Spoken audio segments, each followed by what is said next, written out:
Hi, this is Stuart Cooper, and today we're going to talk about something called the 2-1 buy down strategy. I'm going to show you exactly what it is and why you should or shouldn't use it on your next mortgage, and exactly what it does and how do we calculate the numbers so that you can kind of demystify what we're talking about. And a lot of realtors are bringing this up. They're asking me about it, if it's a good strategy or not. And I'm just going to walk you through it, and I'll give you some of my 2 cents about it. So let's just jump into this, okay? So the 2-1 buy down tool, the easiest way to do it is just to walk you through the whole analysis of what it is. So essentially what you're doing is you're essentially buying down the interest rate for a certain period of time, all right? So in this example, what we're going to do is I'm just going to say $800,000 loan amount, right? Let's say it's a $1 million purchase, 20% down, and we're going to use a rate of, let's just keep it simple, 6%. All right. That could be higher. It could be lower than the current market conditions because they do fluctuate. But exactly what is a 2-1 buy down strategy? Okay. So the current interest rate in this example is currently 6%. And what we're going to do is we're actually, in essence, we're buying down the interest rate for 2 years, hence the word 2-1 buy down. So if the current rate is 6%, that means the start rate will be 4% for the first year. So for the first 12 payments, your interest rate is going to be 4%. Your payment is going to be based off of 4%. So you can see here, your payment is $3,819.32, right? And then compared to the rate of 6%, you're saving $977, all right? And then year two, it steps up, it goes up 1%. So it goes from 4 to 5 for another 12 months, and your new payment jumps up to $4,294.57, which is a savings of $501 compared to 6%, right?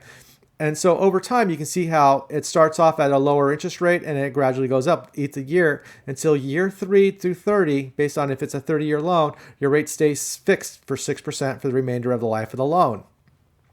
Now, how are these numbers calculated? So right now, I'm going to show you really quickly how we do this so it makes a lot more sense when it comes to figuring these things out. So what I'm going to do here, let me just some Excel stuff. So I'm going to take the current interest rate of 6%, right? We're going to subtract out the 4% payment, which is $977.08, which is the monthly savings, right? And then what I'm going to do is I'm going to take that $977 and we're going to multiply it by 12 months. And what you'll see is magically, it exactly is exact as here is the annual savings of $11,724. So essentially what that means is that $11,724 is essence the interest that you would have to pay to cover the spread between 4 and 6% in the first year.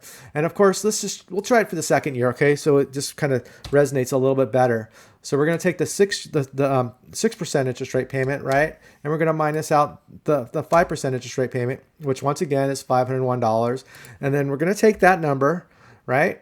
And we're going to multiply it by that number by 12 months, which is $6,021. See here. And so over a 2-year period, you're basically prepaying the interest that would accrue between 4 and 6% and 5% over years. It's $17,746.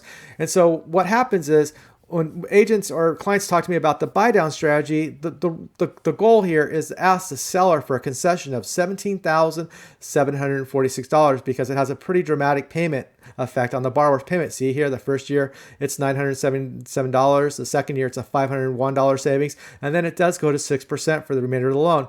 But the essence is to get you into that house with a lower payment. So it kind of steps up and asking the seller for the credit. Now there's also something called a 3-2-1 buy down. I haven't seen too many of these. And this is just the exact same principle, except for instead of it being only 2% bought down, it's bought down 3%. So you can see here 3%, first year 4, 5, then 6%. And you can see the difference in cost. Now, in the past, it was a really good strategy. It was actually a really strong, better strategy than it is today because in the past, lenders used to qualify you out these start rates. So you could see how much easier it would be to help a buyer qualify, get them into a house they could afford, get the ratios down, or even get them into a more expensive home that they wouldn't qualify for at the higher interest rate. So it was an effective tool to help buyers get into properties. Now, the downside is, of course, is the rate's going to go up. We know it's going to go up. We know exactly how much it's going to go up. So you need to be aware of that. And that is why I want buyers to understand exactly what they're doing and that they have to analyze these numbers. Now, what I don't like about this strategy is it sounds good, getting the seller to give you a $17,000 or asking for a $17,746 credit, which is better than nothing.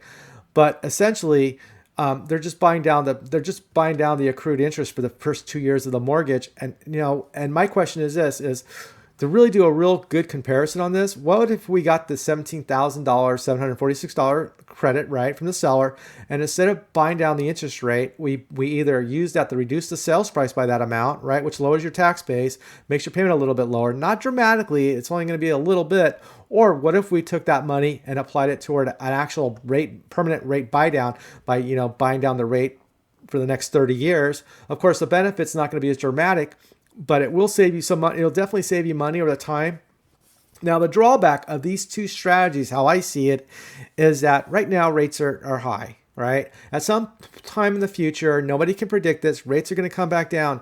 So if you take all this money and you utilize it into buying down the interest rate and rates come down in a year or two, you effectively kind of wasted that money. Now, there are some lenders I have heard, I haven't validated this, that say that if you do the buy down strategy and you end up refinancing the property, they'll refund you the difference of whatever money was not applied to buying down the rate for those 2 years. But I haven't very validated that or confirmed that, but I have heard that a few places. A lot of lenders don't even offer the 2-1 buy down or the 3-2-1 buy down strategy, but that's essentially what it is. You're basically asking the seller to give you a concession to buy down the interest rate for the first 2 or 3 years. All right. So I hope this information is being useful. If you like this information, please subscribe to my channel because I'm here to help educate you to make the most informed decision possible when it comes to financing real estate. All right, guys, have a great week. Bye.